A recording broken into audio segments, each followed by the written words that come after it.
Election को छोड़ दें तो, लेकिन कहीं न कहीं गर्मियों ने निकुंज सर दस्तक दे दी है। अब तो दिल्ली में एनसीआर में भी गर्मियाँ महसूस की जा सकती हैं और आईएमडी का जो फोरकास्ट आया है कि अप्रैल से जून में अल नीनो की जो स्थिति है बनी रहेगी, तापमान जो रहेगा वो सामान्य से ज़्यादा रहेगा। तो कहीं न कहीं जो कूलिंग सेगमेंट वाले जो शेयर होते हैं, इसके अलावा पावर वाले जो शेयर होते हैं, डेयरी वाले शेयर होते हैं, ये फ्लेवर में रहते हैं। आपका अनुमान सर क्या कहता है कि इस सेगमेंट पर अगले 2 से 3-4 महीने के लिए थोड़ा-सा कुछ-कुछ सिलेक्टिव मौके बन सकते हैं यहाँ पर?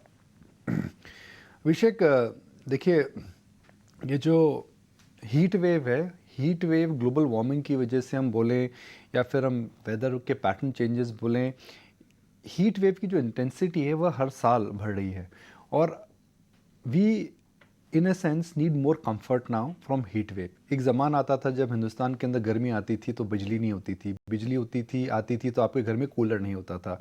अब वह ज़माना बदल चुका है। हीट वेव के दो प्रमुख अगर वेदर चेंज के दो प्रमुख फॉल आउट हो सकते हैं। Are we in for good monsoon this year?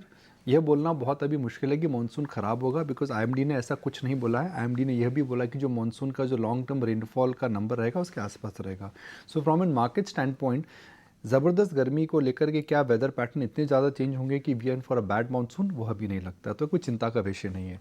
दूसरी अगर बात करें तो अगर गर्मी आती है तो क्या चेंज आ सकता है, हम एक ह्यूमन बिहेवियर की बात करते हैं। क्योंकि अब इलेक्ट्रिसिटी की अवेलेबिलिटी ज़्यादा है। आप अब फ्रिज हो या फिर एयर कंडीशनिंग हो, आप उसको ईएमआई पे ख़रीद सकते हैं तो अफोर्डेबिलिटी आपकी ज़्यादा है।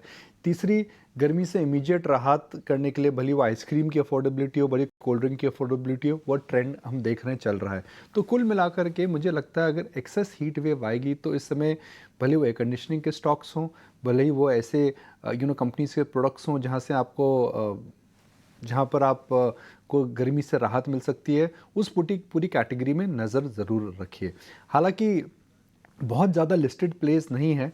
एयर कंडीशनिंग की 3 या 4 कंपनीज़ हैं, एफएमसीजी कंपनीज़ हैं जिनके अंदर आप देखें कि जिसके अंदर हीट बेनिफिशरी के प्रोडक्ट्स हैं, वो बहुत ज़्यादा कंपनीज़ नहीं हैं। तो अगर जो टॉप ऑफ द माइंड मेरे नाम आ रहे हैं वह आते हैं वोल्टास, ब्लू स्टार, कुछ मिलाकर के वरुण बेवरेजेस जो पेप्सी की बॉटलिंग कंपनी है।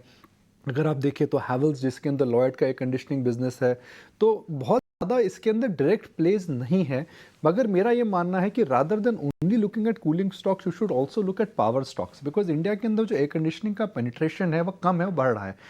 लास्ट ईयर और इस ईयर के अंदर भी बढ़ेगा और आने वाले 3-4 साल में भी बढ़ेगा। तो इनडायरेक्टली अगर आपको इस पूरे थीम पे देखना है तो rather than buying the first beneficiaries which is like a Blue Star और वोल्टास और an Havells, I think somewhere you should look at power utilities because they would also benefit. Because अगर आपको हीट से राहत चाहिए, गर्मी से राहत चाहिए, तो आपको एयर कंडीशनिंग चलाना पड़ेगा और एयर कंडीशनिंग के लिए आपको बिजली की ज़रूरत पड़ेगी।